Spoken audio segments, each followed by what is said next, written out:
Hello guys, હું સંકેત Shah, digital marketing adviser, brand promoter. આજે તમારી સમક્ષ લઈને આવ્યો છું કે વેબસાઇટની ડિઝાઇન કેમ દર 2-3 વર્ષે ચેન્જ કરવી જોઈએ.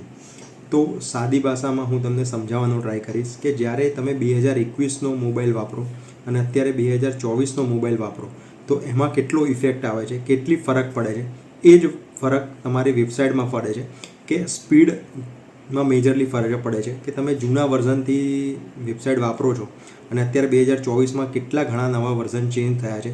તો નવી ડિઝાઇન બનાવશો તો તમને એમાં સ્પીડમાં ફરક પડશે. પ્લસ ગૂગલ સર્ચ એન્જિનના ઘણા બધા નિયમો અત્યારે 2024માં એઆઈના આવવાના કારણે ઘણા બધા અલ્ગોરિધમ ચેન્જ થયા છે, તો સર્ચિંગમાં બી ફરક પડે છે. તો આ એક બેઝિક ઇન્ફોર્મેશન હતી કે જૂની વેબસાઇટ અને નવી વેબસાઇટ કેમ 2-3 વર્ષે ચેન્જ કરવી જોઈએ. ધન્યવાદ.